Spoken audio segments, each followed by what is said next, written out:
Lily and the Lion by the brothers Grimm. A merchant who had 3 daughters was once setting out upon a journey, but before he went he asked each daughter what gift he should bring back for her. The eldest wished for pearls, the second for jewels, but the third, who was called Lily, said, "Dear father, bring me a rose." Now it was no easy task to find a rose, for it was the middle of winter. Yet, as she was his prettiest daughter, and was very fond of flowers, her father said he would try what he could do. So he kissed all 3 and bid them good-bye. And when the time came for him to go home, he had bought pearls and jewels for the 2 eldest, but he had sought everywhere in vain for the rose, and when he went into any garden and asked for such a thing, the people laughed at him, and asked him whether he thought roses grew in snow. This grieved him very much, for Lily was his dearest child, and as he was journeying home, thinking what he should bring her, he came to a fine castle, and around the castle was a garden, in one half of which it seemed to be summer-time, and in the other half winter. On one side the finest flowers were in full bloom, and on the other everything looked dreary and buried in the snow. "A lucky hit," said he, as he called to his servant, and told him to go to a beautiful bed of roses that was there, and bring him away one of the finest flowers. This done, they were riding away well pleased, when up sprang a fierce lion, and roared out, "Whoever has stolen my roses shall be eaten up alive." Then the man said, "I knew not that the garden belonged to you. Can nothing save my life?" "No," said the lion, "nothing, unless you undertake to give me whatever meets you on your return home. If you agree to this, I will give you your life, and the rose too for your daughter." But the man was unwilling to do so, and said, "It may be my youngest daughter, who loves me most, and always runs to meet me when I go home." Then the servant was greatly frightened, and said, "It may perhaps be only a cat or a dog." And at last the man yielded with a heavy heart, and took the rose, and said he would give the lion whatever should meet him first on his return. And as he came near home, it was Lily, his youngest and dearest daughter, that met him. She came running and kissed him and welcomed him home. And when she saw that he had brought her the rose, she was still more glad. But her father began to be very sorrowful and to weep, saying, "Alas, my dearest child, I have bought this flower at a high price, for I have said I would give you to a wild lion, and when he has you, he will tear you in pieces and eat you." Then he told her all that had happened, and said she should not go, let what would happen. But she comforted him and said, "Dear father, the word you have given must be kept. I will go to the lion and soothe him. Perhaps he will let me come safe home again." The next morning she asked the way she was to go, and took leave of her father, and went forth with a bold heart into the wood. But the lion was an enchanted prince. By day he and all his court were lions, but in the evening they took their right forms again. And when Lily came to the castle, he welcomed her so courteously that she agreed to marry him. The wedding feast was held, and they lived happily together a long time. The prince was only to be seen as soon as evening came, and then he held his court. But every morning he left his bride, and went away by himself, she knew not whither, till the night came again. After some time he said to her, "Tomorrow there will be a great feast in your father's house, for your eldest sister is to be married. And if you wish to go and visit her, my lions shall lead you thither." Then she rejoiced much at the thoughts of seeing her father once more, and set out with the lions, and everyone was overjoyed to see her, for they had thought her dead long since. But she told them how happy she was, and stayed till the feast was over, and then went back to the wood. Her second sister was soon after married, and when Lily was asked to go to the wedding, she said to the prince, "I will not go alone this time. You must go with me."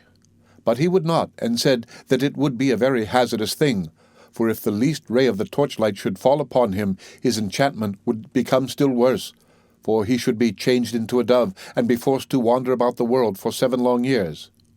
However, she gave him no rest, and said she would take care no light should fall upon him. So at last they set out together, and took with them their little child. And she chose a large hall with thick walls for him to sit in while the wedding torches were lighted. But unluckily no one saw that there was a crack in the door. Then the wedding was held with great pomp, but as the train came from the church, and passed with torches before the hall, A very small ray of light fell upon the prince. In a moment he disappeared, and when his wife came in and looked for him, she found only a white dove, and it said to her, 7 years must I fly up and down over the face of the earth. But every now and then I will let fall a white feather that will show you the way I am going. Follow it, and at last you may overtake and set me free." This said, he flew out at the door, and poor Lily followed. And every now and then a white feather fell and showed her the way she was to journey. Thus she went, roving on through the wide world, and looked neither to the right hand nor to the left, nor took any rest for 7 years. Then she began to be glad, and thought to herself that the time was fast coming when all her troubles should end. Yet repose was still far off. For one day, as she was travelling on, she missed the white feather, and when she lifted up her eyes, she could nowhere see the dove. "Now," thought she to herself, "no aid of man can be of use to me." So she went to the sun and said, "Thou shinest everywhere, on the hill's top and the valley's depth. Hast thou anywhere seen my white dove?" "No," said the sun, "I have not seen it, but I will give thee a casket. Open it when thy hour of need comes." So she thanked the sun, and went on her way till eventide. And when the moon arose, she cried unto it, and said, "Thou shinest through the night, over field and grove. Hast thou nowhere seen my white dove?" "No," said the moon, "I cannot help thee, but I will give thee an egg. Break it when need comes." Then she thanked the moon, and went on till the night wind blew. And she raised up her voice to it, and said, "Thou blowest through every tree, and under every leaf. Hast thou not seen my white dove?" "No," said the night wind, "but I will ask 3 other winds, perhaps they have seen it."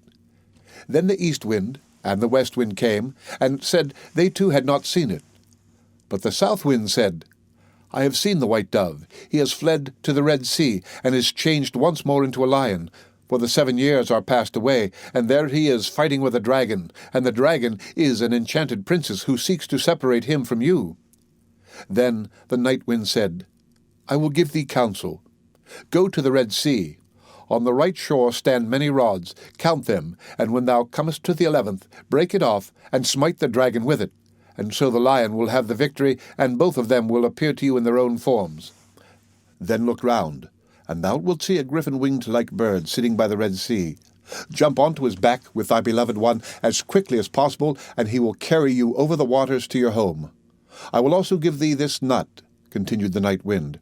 "When you are halfway over, throw it down, and out of the waters will immediately spring up a high nut tree on which the griffin will be able to rest. Otherwise he would not have the strength to bear you the whole way.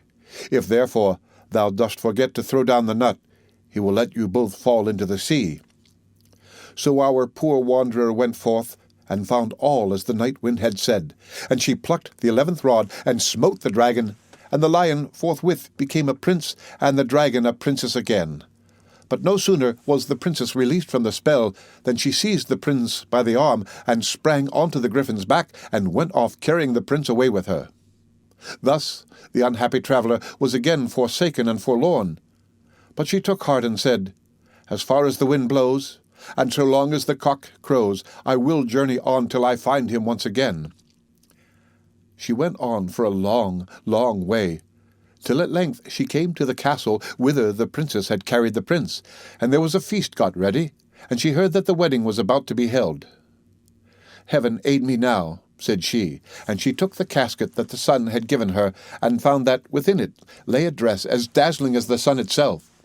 So she put it on and went into the palace, and all the people gazed upon her, and the dress pleased the bride so much that she asked whether it was to be sold. "Not for gold and silver," said she, "but for flesh and blood." The princess asked what she meant, and she said, "Let me speak with the bridegroom this night in his chamber, and I will give thee the dress." At last the princess agreed, but she told her chamberlain to give the prince a sleeping draught, that he might not hear or see her. When evening came and the prince had fallen asleep, she was led into his chamber, and she sat herself down at his feet, and said, "I have followed thee 7 years. I have been to the sun, the moon, and the night wind to seek thee, and at last I have helped thee to overcome the dragon. Wilt thou then forget me quite?" But the prince all the time slept so soundly that her voice only passed over him, and seemed like the whistling of the wind among the fir trees. Then poor Lily was led away, and forced to give up the golden dress. And when she saw that there was no help for her, she went out into a meadow, and sat herself down and wept.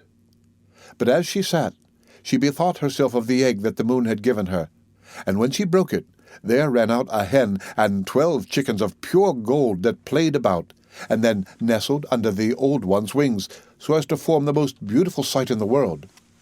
And she rose up and drove them before her, till the bride saw them from her window, and was so pleased that she came forth and asked her if she would sell the brood. Not for gold or silver, but for flesh and blood. Let me again this evening speak with the bridegroom in his chamber, and I will give thee the whole brood.